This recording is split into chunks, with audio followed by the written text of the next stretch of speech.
সকল দর্শক বন্ধুকে আরো একবার শুভেচ্ছা ডিএমএস টিচিং এর পক্ষ হতে। তো বন্ধুরা, আজকে আমরা প্রিন্সিপালস অফ অ্যাকাউন্টিং এর একটি গুরুত্বপূর্ণ অধ্যায় merchandising operation and accounting system এর ক্লাস নং 4 করব। তো বিগত ক্লাস 3টিতে আমি ক্লাস নং 1-এ এই অধ্যায়ের যাবতীয় বেসিক বিষয়গুলি, ক্লাস নং 2-তে আমি পারপেচুয়াল সিস্টেমে জাবেদা করার নিয়ম, ক্লাস নং 3-তে আমি পিরিয়ডিক সিস্টেমে জাবেদা করার নিয়ম দেখিয়েছিলাম। তো আজকে আমাদের ক্লাস নং 4।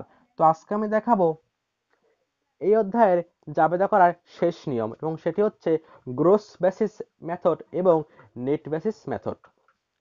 তো আমি বলেছিলাম এই সম্পর্কে ক্লাস নং 1-এ যে এইখানে কিন্তু তেমন কোনো প্রকার জাবেদায় চেঞ্জ হয় না, শুধুমাত্র চেঞ্জ হয় টাকার ক্ষেত্রে।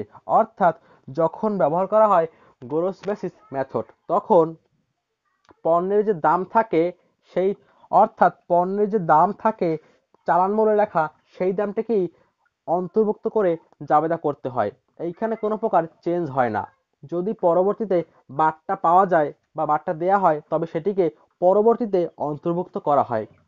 আর নিট বেসিস মেথডে প্রথমেই বারটাকে বাদ দেয়া হয়, অর্থাৎ বারটা পাওয়ার পূর্বেই প্রথমেই যখন জাবেদা করা হয়, তখন বারটাকে বাদ দিয়ে নিট টাকাটিকে জাবেদায় লিপিবদ্ধ করা হয়। এটি হচ্ছে নিট বেসিস মেথডের একটি অন্যতম প্রধান বৈশিষ্ট্য।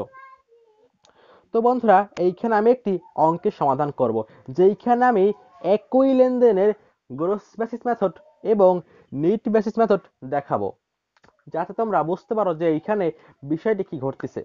তো দেখো বন্ধুরা, এইখানে বলা আছে যে প্রশ্নপত্রে January transactions for XYZ limited company are as follows, অর্থাৎ নিচে জানুয়ারি মাসের XYZ কোম্পানির লেনদেনগুলি দেওয়া আছে। এবার এখানে সাল দেওয়া আছে 2008 এবং মাস দেওয়া আছে জানুয়ারি। তো দেখো বন্ধুরা, আমি এইখানে দুইটি মেথডেই জাবেদা করব। আমি প্রথমে করলাম গ্রোস বেসিস, এটি হচ্ছে আমার গ্রোস বেসিস মেথড, আর এটি হচ্ছে আমার নিট বেসিস মেথড। তো এইখানে আমি প্রথমে দেখব গ্রোস বেসিস মেথড। তো এইখানে প্রশ্নপত্রে বলা আছে জানুয়ারি 2 তারিখে সোল্ড টাকা 1000 worth of merchandise to Ahsan company on credit terms of 210 net 30, অর্থাৎ আহসান কোম্পানির নিকটে বাকিতে পণ্য বিক্রয় করা হয়েছে এবং এখানে একটি শর্ত দেওয়া আছে, সেটি হচ্ছে 210, অর্থাৎ 2% বারটা পাওয়া যাবে যদি 10 দিনের মধ্যে টাকাটি সে আমাকে পেমেন্ট করে। অর্থাৎ যদি আহসান কোম্পানি এই XYZ কোম্পানিকে 10 দিনের মধ্যে টাকাটি পেমেন্ট করে, তবে অবশ্যই সে 2% বারটা পাবে।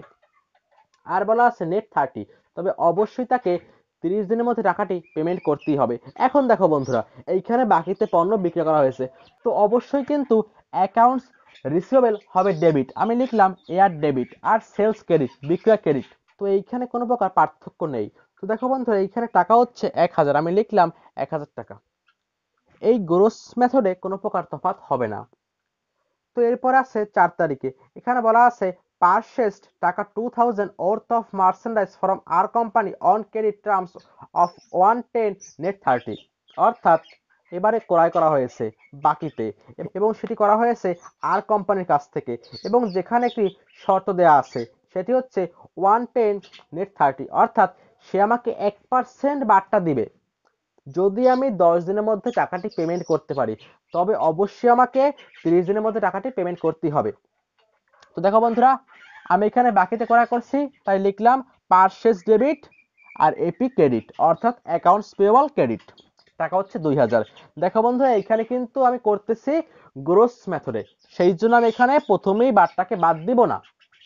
শুধুমাত্র এইখানেই তফাৎ হবে নিটের সঙ্গে, অর্থাৎ যখন আমি করতাম নিট বেসিস মেথডে, তখন অবশ্যই কিন্তু এইখানে আমি এই 1% বারটাকে আগে বাদ দিতাম। আমি এটা ধরতাম যে অবশ্যই আমি যখন ক্রয় করেছি, তো অবশ্যই আমি এখানে 1% বারটা পাবো শুধুমাত্র ক্রয় ক্ষেত্রে। তো দেখো বন্ধু, এরপর আছে জানুয়ারি 5 তারিখে, সেখানে বলা আছে যে received a debit memorandum from Ahsan company stating that goods costing taka 200 were received in damaged condition, অর্থাৎ ক্রেডিট নোট পাওয়া গেল এবং সেটি পাওয়া গেল আহসান কোম্পানির কাছ থেকে, যার কাছে আমি পণ্যটি বিক্রয় করেছিলাম এই যে 2 তারিখে। এখন দেখো বন্ধুরা, Ahsan company is granted a taka 200 credit on account due for the sale of January 2, এবং সেখান থেকে অর্থাৎ মোট কথা আমি তার কাছ থেকে 200 টাকার পণ্য পেয়ে গেলাম ফেরত। অর্থাৎ পণ্যের অবস্থা খারাপ হওয়ার জন্য 200 টাকার পণ্য সে আমাকে ফেরত দিল। এখন দেখো বন্ধুরা, এখানে তো বিক্রিত পণ্য ফেরত আসলো, তাই আমি লিখলাম sales returns and allowance debit, অর্থাৎ বিক্রয় ফেরত ডেবিট, টাকা হচ্ছে 200। আর এইখানে কিন্তু আমার অ্যাকাউন্টস রিসিভেবল কমে গেল, তাই লিখলাম এয়ার ক্রেডিট টাকা 200। এখন দেখো বন্ধুরা, আমি কিন্তু বলেছিলাম এই যে অ্যালাউন্স মানে কি, এটি হচ্ছে মানে এইরূপ যে যেহেতু আমার কাছে পণ্য ফেরত আসলো, সেহেতু আমি এই পণ্যটিকে ফেরত না নিয়ে তার ক্ষতিপূরণ রূপে আমি একটি টাকা ওই ক্রেতাকে প্রদান করব। এটি হচ্ছে এই অ্যালাউন্স বা ভাতা। এবার হচ্ছে নেক্সট ট্রানজাকশন, এটি হচ্ছে 6 তারিখে। এখানে বলা আছে যে sent a debit memorandum to R company for taka 100 shortage of good purchased on January 4। তো এবারে আমি তাকে একটি ডেবিট নোট প্রদান করলাম এবং সেটি প্রদান করলাম এই যে 4 তারিখে আমি বাকিতে পণ্য ক্রয় করেছিলাম, এই জন্য আমি আর কোম্পানির কাছে একটি ডেবিট নোট প্রদান করলাম, কারণ সে আমাকে 100 টাকার পণ্য কম দিয়েছে। তো দেখো বন্ধুরা, আমার কিন্তু এইখানে 100 টাকার পণ্য কমে গেল, তো আমি এই জন্য লিখলাম অ্যাকাউন্ট পেয়েবল ডেবিট, কারণ আমার এখানে দায় কমে গেল 100 টাকা, আর দায় কমলে হয় ডেবিট। আর লিখলাম পারচেজ রিটার্নস অ্যান্ড অ্যালাউন্স টাকা 100, এটি হচ্ছে ক্রেডিট, অর্থাৎ ক্রয় ফেরত ক্রেডিট। এখন দেখো বন্ধুরা, এবার হচ্ছে আমার জানুয়ারি 11 তারিখ।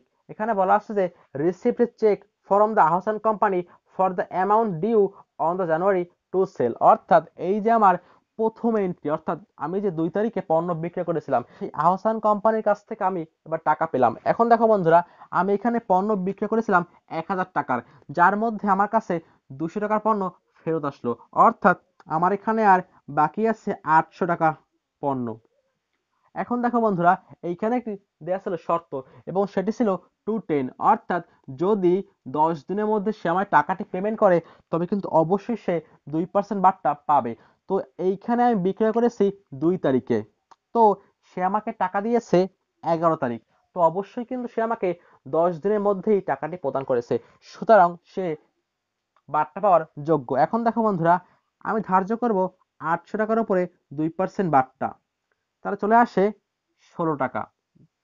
এখন দেখো বন্ধুরা, আমি তার কাছে পেতাম 800 টাকা, তো এর মধ্যে যদি 16 টাকা হয় বার্তা, তবে সে আমাকে আর কত টাকা দিবে, অর্থাৎ 800 মাইনাস 16, সে আমাকে প্রদান করবে নগদে 784 টাকা। আমি লিখলাম ক্যাশ ডেবিট 784 টাকা, আর হচ্ছে সেলস ডিসকাউন্ট ডেবিট 16 টাকা, আর অ্যাকাউন্টস রিসিভেবল ক্রেডিট 800 টাকা। তো দেখো বন্ধুরা, এই হচ্ছে আমার জাবেদা। এবার হচ্ছে লাস্ট ট্রানজাকশন। এখানে বলা আছে mailed cheque to R company for the balance due on January 4 purchase, অর্থাৎ এই যে জানুয়ারি 4 তারিখে আমি পারচেস করেছিলাম বাকিতে আর কোম্পানির কাছ থেকে, তো আমি এখন সেই আর কোম্পানিকে তার টাকার জন্য একটি চেক প্রদান করেছি বা মেইল করেছি। এখন দেখো বন্ধুরা, এইখানে আমি ক্রয় করেছিলাম 2000 টাকার পণ্য বাকিতে, যেখান থেকে আমি 100 টাকা আমি ফেরত দিয়েছি, অর্থাৎ সে আমার কাছে আর পায় 1900 টাকা। এবার দেখো বন্ধুরা, এইখানে একটি শর্ত দেওয়া ছিল, সেটি ছিল এইরূপ যে 110, অর্থাৎ যদি 10 দিনের মধ্যে টাকাটি আমি পেমেন্ট করতে পারি তবে সে আমাকে 1% বার্তা প্রদান করবে। তো এইখানে আমি ক্রয় করেছিলাম 4 তারিখে, আর আমার এইখানে চেকটি মেইল হয়েছে 12 তারিখে, অর্থাৎ আমি কিন্তু এটি বলতেই পারি যে আমি অবশ্যই কিন্তু 10 দিনের মধ্যে টাকাটি পেমেন্ট করতে পেরেছি, সুতরাং আমি এখানে 1% বার্তা পাওয়ার যোগ্য। এখন দেখো বন্ধুরা, আমার এখানে বিক্রি হচ্ছে 1900 টাকা, তো 1900 টাকার 1%-এ আসে 19 টাকা, অর্থাৎ আমার এখানে 19 টাকা দিতে হবে না। এখন দেখো বন্ধুরা, যদি আমি 1900 টাকার মধ্যে 19 টাকা না দেই বা বার্তা পাই, তবে আমাকে আর কত টাকা দিতে হবে নগদে, সেটি হচ্ছে 1900 মাইনাস 19, চলে আসে 1881 টাকা।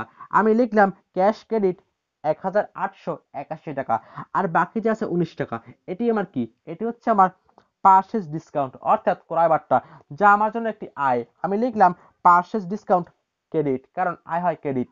আর হচ্ছে এপি ডেবিট অর্থাৎ অ্যাকাউন্টস পেয়েবল 1900 টাকা।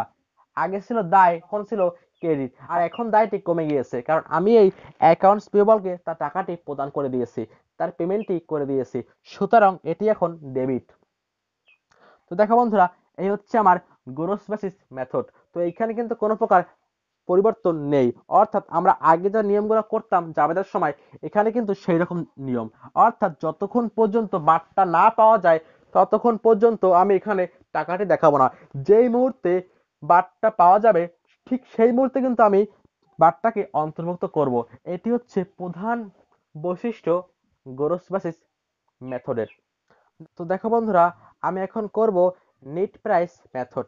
তো এইখানে আমার শুধুমাত্র একটি বিষয় মনে রাখতে হবে, সেটি হচ্ছে যখন আমি পণ্য ক্রয় করব তখন যদি ওইখানে কন্ডিশনের মধ্যে কোনো প্রকার বার্তার কথা উল্লেখ করা থাকে তবে আমি প্রথমেই সেই বার্তাটিকে বাদ দিয়ে দিব। অর্থাৎ আমি এখানে প্রথমেই এটি নিশ্চিত হলাম যে আমি বার্তাটি পেয়ে গেছি। এটি হচ্ছে আমার প্রধান বৈশিষ্ট্য এই নিট প্রাইস মেথড বা নিট বেসিস মেথডে।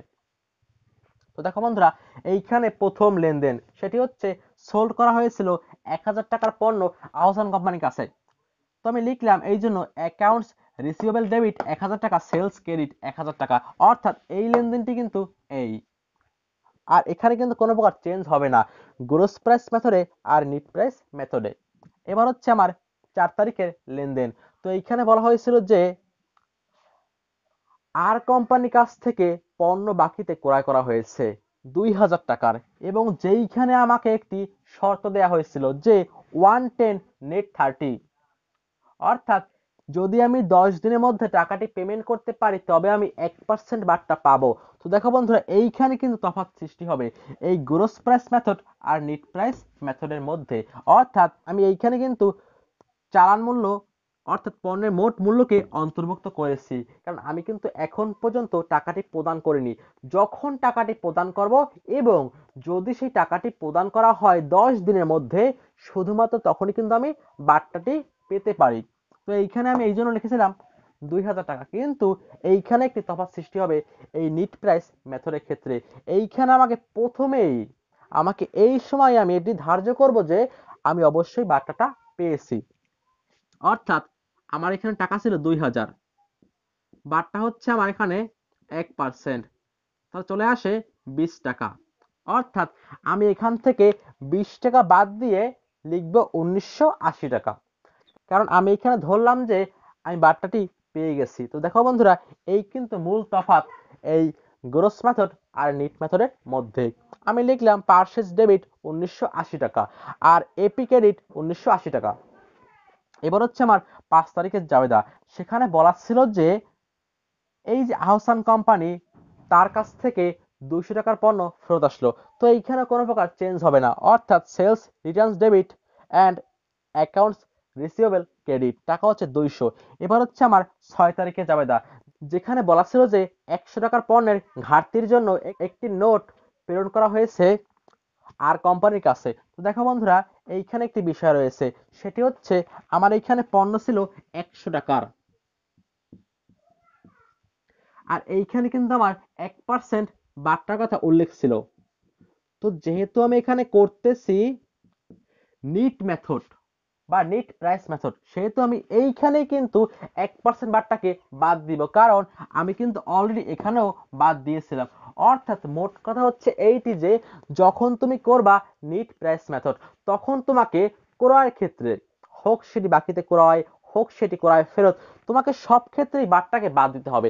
দেখো বন্ধুরা, এখানে আমার টাকা ছিল 100 ইন্টু 1%, যা আমার ছিল বারটার রূপে। আমি তাই লিখলাম 100 ইন্টু 1%, তাহলে চলে আসে 1 টাকা। 100 মাইনাস 1 টাকা চলে আসে 99 টাকা। আমি লিখলাম এপি ডেবিট 99 টাকা আর পারচেজ রিটার্নস অ্যালাউন্স ক্রেডিট 99 টাকা। এখন দেখো বন্ধুরা, এবার হচ্ছে আমার জাবেদা 11 তারিখের। এখানেও কিন্তু কোনো প্রকার চেঞ্জ হবে না, এবং সেটি হচ্ছে আমি আহসান কোম্পানির কাছ থেকে টাকাটি পেয়ে গেছি। অর্থাৎ আমি এখানে পেতাম 1000 টাকা, আমাকে সে ফেরত দিয়েছে 200 টাকা, আমি আর পাই 800 টাকা। তো অর্থাৎ আমার এখানে সম্পদ কমে গেল অ্যাকাউন্টস রিসিভেবল, তাই লিখলাম এয়ার ক্রেডিট 800 টাকা। তবে সে আমায় টাকাটি দিয়েছে 10 দিনের মধ্যে, সুতরাং সে পেয়ে গেল 2% বার্তা। অর্থাৎ 800 গুণ 2% চলে আসে 16 টাকা। তাহলে আমি নগদে আর কয় টাকা পাই? সেটি হচ্ছে 784 টাকা। এটি আমি পেয়েছি ক্যাশ। এটি আমার ব্যয় অর্থাৎ সেলস ডিসকাউন্ট। যা এখানে করেছিলাম এখানেও তাই।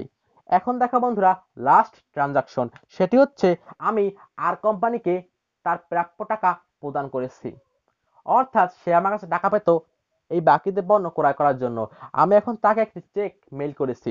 এখন দেখো বন্ধুরা, এইখানে কিন্তু প্রশ্নপত্রে বলা ছিল যে আমি এইখানে আর কোম্পানিকে তার প্রাপ্য টাকাটি বা তার পাওনা টাকাটি প্রদান করেছি। তো সে আমার কাছে পেত 2000 টাকা, কিন্তু তার মধ্যে 100 টাকা বাদ যাবে, কারণ সে আমাকে 100 টাকার পণ্য কম দিয়েছে, যা আমি তাকে ডেবিট নোটের মাধ্যমে জানিয়ে দিয়েছি। এখন দেখো বন্ধুরা, এইখানে একটি বিষয় আছে, সেটি হচ্ছে সে আমার কাছে পেত 2000 টাকা, যার মধ্যে বাদ যাবে 100 টাকা, তাহলে আমার কাছে সে পায় 1900 টাকা। কিন্তু প্রশ্নপত্রে বলা ছিল যে যদি আমি 10 দিনের মধ্যে তাকে টাকাটি প্রদান করতে পারি তবে আমি 1% বার্তা পেতে পারি, অর্থাৎ 1900 গুণ 1%, তাহলে চলে আসে 19 টাকা, অর্থাৎ 1900 মাইনাস 19 টাকা, তাহলে চলে আসে 1881 টাকা। তো আমি লিখলাম এপি ডেবিট 1881 টাকা আর ক্যাশ ক্রেডিট 1881 টাকা। এখন দেখো বন্ধুরা, এইখানে একটি প্রশ্ন আসতে পারে, সেটি হচ্ছে এইরূপ যে আমি কেন এইখানে আর পার্সেস ডিসকাউন্টকে অন্তর্ভুক্ত করিনি। এইরূপ কারণ দেখো বন্ধুরা, এইখানে আমি ক্রয় বার্তাকে অন্তর্ভুক্ত করিনি কারণ আমি অলরেডি প্রথমেই তো বার্তাকে বাদ দিয়েছিলাম। এই জন্য আমি আর এইখানে নতুন করে বার্তাকে বাদ দিলাম না। দেখো বন্ধুরা, তুমি কিন্তু এটাকে এভাবেও দেখতে পারো। সেটি হচ্ছে এইরূপ যে এখানে আমার বার্তা বাদ দেওয়ার পর ছিল 1980 টাকার পণ্য ক্রয়, আর এইখানে আমি ফেরত দিয়েছি 99 টাকা। তাহলে আমি এখন তাকে আর কত টাকা প্রদান করব? অর্থাৎ 1980 মাইনাস 99 চলে আসে 1881 টাকা। তো দেখো বন্ধুরা, এই হচ্ছে আমার গ্রোস প্রাইস মেথড আর নেট প্রাইস মেথড। তো বন্ধুরা, আমি আশা করি তোমরা অঙ্কটি বুঝতে পেরেছো। আমি আবারও বলতেছি, শুধুমাত্র একটি পার্থক্য, সেটি হচ্ছে পণ্য ক্রয়ের ক্ষেত্রে আমি নিট মেথডের সময় প্রথমেই বারটাকে বাদ দিব, বারটা পাই বা না পাই বাদ দিব। এখন প্রশ্ন হচ্ছে, যদি আমি এইখানে 10 দিনের মধ্যে টাকাটি প্রদান করতে না পারতাম তখন কি হতো? তখন তো আমি আর বারটা পেতাম না, কিন্তু আমি তো অলরেডি এখানে বারটাকে পূর্বেই অন্তর্ভুক্ত করে ফেলেছি। দেখো বন্ধুরা, যখন তুমি দেখবা যে তুমি এখানে বারটাকে প্রথমেই বাদ দিয়েছো নিট মেথডে, কিন্তু তুমি পরবর্তীতে বারটাটি পাওনি, হয়তোবা তুমি বারটা পাওয়ার মেয়াদের পরে টাকাটি প্রদান করেছো, তো সেক্ষেত্রে তোমাকে বারটাকে বাদ দিতে হবে। তো দেখো বন্ধুরা, সেক্ষেত্রে তোমাকে পারচেজ ডিসকাউন্ট লস্ট নামক একটি হিসাবকে ডেবিট করতে হবে, অর্থাৎ ক্রয় বারটা হারানোকে তোমাকে এখানে দেখাতে হবে ব্যয় রূপে।